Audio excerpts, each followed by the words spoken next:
राज सत्ता के किसी कोई नियम होता है, जैसे हमारे भारत में एक संविधान है, उस संविधान से पुलिस है, फौज है, न्यायपालिका है, यानी देश को चलाने के लिए जो इंस्टीट्यूशंस हैं वो किसी ना किसी नियम से बंधे हुए हैं। हो सकता है हमें उसमें कोई कमी लगती हो सकता है हमारी उससे बहुत ज्यादा सहमति ना भी हो, लेकिन जब तक वो हैं, जब तक उनमें बदलाव नहीं होता, तब तक हमें उन नियमों का पालन करना ही पड़ेगा। लेकिन दुनिया का इतिहास उठाएं, दुनिया में राष्ट्र बड़ा होता है, देश बड़ा नहीं होता। इसलिए मैंने पहले भी कई बार कहा कि देश कई बार टूटता है, भारत भी कई बार टूटा। अफगानिस्तान बना, पाकिस्तान बना, बांग्लादेश बना, इंडोनेशिया, ये तमाम सारे इलाके कभी भारत के हुआ करते थे, आज नहीं है। इसलिए देश का टूटना बहुत बड़ी बात नहीं होती। आपके आदर्श मूल्यों में आप कहते हैं कोई विदेशी आक्रांता आता है, उसके आदर्श आपको लूटना, बलात्कार करना ही है, तो इसलिए शायद आप उससे लड़ नहीं पाए। आप ये सोच नहीं पाए कि जो विदेशी आक्रांता है इसके नियम तो कुछ और ही हैं, क्योंकि आपके यहां नियम तो ये होते थे कि युद्ध होता था, सूरज ढलने के बाद युद्ध बंद हो जाता था, और युद्ध में जो सैनिक मारे जाते थे, चाहे इधर के हो या उधर के, आपस में एक दूसरे की मदद करते थे, तो यह युद्ध का नियम था। लेकिन ऐसी सभ्यताओं ने आपके साथ युद्ध किया जिनका कोई नियम नहीं था, जिनका फलसफा यह कहता है, जिनकी किताब यह कहती है कि लूट में सामान, सोना, जेवरात, इस लूट के अंदर अगर औरतों को भी बंदी बनाया गया है तो उनका भी हिस्सा बांट होगा। ऐसी फिलॉसफी वालों से आप लड़ने में असमर्थ रहे, और आपको लगा कि जितने आदर्शवादी हम हैं उतने ये भी होंगे, बहुत नहीं होंगे तो थोड़े होंगे, लेकिन उनकी फिलॉसफी ही बिल्कुल अलग थी, इसलिए आप उनसे लड़ने में असमर्थ रहे। लेकिन आपको भी उस आदर्श स्थिति से बाहर निकलना है। आदर्श वहीं स्थापित होते हैं जहां आप ताकतवर होते हैं। आप कमजोर होंगे तो अपने आदर्शों को भी स्थापित नहीं कर सकते और उन आदर्शों की रक्षा भी नहीं कर सकते। इसलिए मैं मानता हूं कि देश से राष्ट्र बड़ा होता है, और जब राष्ट्र मजबूत होता है तो देश वैसे ही काम और नियम बनाता है जैसा राष्ट्र चाहता है। हम सब लोग राष्ट्र की शक्ति को भूल करके सरकारों की शक्ति को महत्वपूर्ण समझते हैं। सरकार बहुत छोटी सी चीज होती है जो 5 साल में गिर जाती है, राष्ट्र कभी नहीं गिरता है, और अब तो 1-1, 2-2 साल में गिरने लगे। इसलिए सरकार के पीछे भागना पहली कमजोरी है। 90 करोड़ सनातनियों में 10 करोड़, 15 करोड़, 20 करोड़ लोग ऐसे होंगे जो सत्ता के पीछे भागते होंगे, जिन्होंने सत्ता पे किसी को स्थापित किया होगा। वो आज इधर हैं, कल उधर चले जाएंगे। ये पार्टी नहीं आएगी, दूसरी पार्टी आएगी, ये संगठन नहीं, कोई दूसरा संगठन आएगा। लेकिन आपके पास जो अभी शक्ति है, उस शक्ति को समय से पहचानिए कि इससे पहले आपकी शक्ति सूरत में और गुजरात में, उत्तर प्रदेश में, मध्य प्रदेश में, बिहार में बंगाल जैसी हो जाए। इस बदख्याली में मत रहिए कि जो ताकत आज आपके पास है वो सदैव रहने वाली है।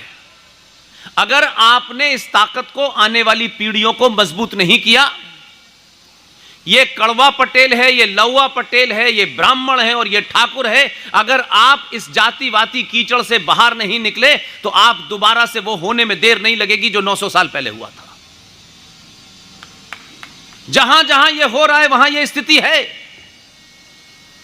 जिंदा कौमें जरूरी नहीं है कि सारे एक्सपेरिमेंट अपने ऊपर करें। यह चाणक्य का भी वाक है कि कुछ दूसरों से भी सीख लेना चाहिए। इस तथाकथित आजाद भारत में सबसे बड़ा झूठ हमारी नसों में डाला गया। स्वार्थी नेताओं ने, स्वार्थी और लालची समाज ने चंद नेताओं को नेता बना दिया और उन नेताओं ने सत्ता पर बैठने के लिए आपको लगातार मूर्ख बनाया। प्रचार किया गया कि 15 अगस्त 1947 को भारत आजाद हुआ है। यह डेट कहीं मिलती नहीं है। यह कहां थी, कहां लिखी थी, किसने तय किया था 15 अगस्त 1947 को भारत आजाद होगा? भारतीय इतिहास में, ब्रिटेन की लाइब्रेरी में, उनके संविधान में, हमारे संविधान में हम जो लिखा हुआ है उसको पढ़ना नहीं चाहते, क्योंकि हमें सुनी सुनाई बातों पे यकीन करने में अच्छा लगता है। हम उसको रीचेक नहीं करते। सब जगह साफ साफ लिखा हुआ है 15 अगस्त 1947 को ट्रांसफर ऑफ पावर हुआ है। ट्रांसफर ऑफ पावर आजादी नहीं होती है। जो आपको पावर ट्रांसफर करता है कुछ शर्तें और नियम बना के चला जाता है। नेताओं और बुजुर्गों ने हमको यह नहीं बताया कि जिस वक्त 15 अगस्त 1947 को यह ट्रांसफर ऑफ पावर भी हुआ था, उस वक्त भारत के अंदर भी एक अंग्रेज बैठा हुआ था, यहां भी फौजों का हेड अंग्रेज बैठा हुआ था और पाकिस्तान में भी बैठा हुआ था।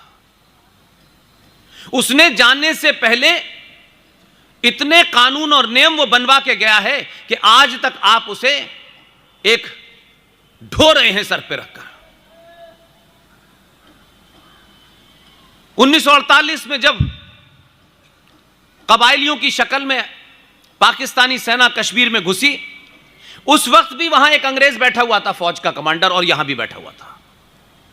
और हम 15 अगस्त 1947 को आजादी मिली, आजादी मिली, आजादी मिली, इसकी रट लगाए जा रहे हैं। भारत का संविधान बना, हम संविधान दिवस मनाते हैं, लेकिन संविधान को सर पे रख के चलना तो बहुत आसान काम है, लेकिन संविधान है क्या, उसको कभी पढ़ा हमने? हमारे लिए उस संविधान में क्या रास्ता है और क्या रास्ता वो लोग अपने लिए करके गए हैं, जो आज भी दुनिया के जितने गुलाम देश हैं, जहां जहां अंग्रेजों ने राज किया, आप आने वाली नस्लें बार बार यह याद रखें कि हम गुलाम किसके थे, और यह गुलामी की पीड़ा, यह मन के अंदर तकलीफ हर नस्ल को पता चले।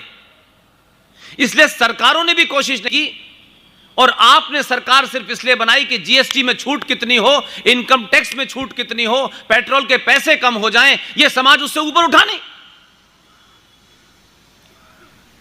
जहां जहां इंग्लैंड ने राज किया, उसमें एकमात्र देश है भारत कि यहां राज भी किया, और क्योंकि समाज लालची था, हमारे ही लोग अंग्रेजों के साथ बैठ करके गोली चलवाते थे। हमारे लोगों ने ही हमारे ऊपर गोली चलाई। जलियांवाला बाग में अंग्रेज सैनिकों ने गोली नहीं चलाई। इसलिए आज भी इंग्लैंड के जितने भी वो देश जहां जहां उन्होंने राज किया, जाते जाते उन्होंने एक संगठन बनाया कि जितने भी गुलाम देश थे उन्हें यह हमेशा याद रहे, उनकी नस्लों को याद रहे कि तुम कभी इंग्लैंड के गुलाम थे। उन्होंने एक समूह बनाया जिसे हम लोग अंग्रेजी में कहते हैं कॉमनवेल्थ।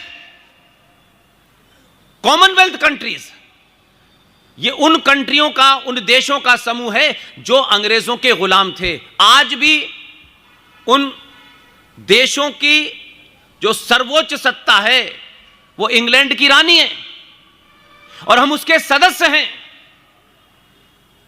तो बच्चा अगर आपसे यह पूछे कि यह कॉमनवेल्थ क्या है, यह कौन से देशों का समूह है, तो हम अपने बच्चों को बताते नहीं हैं।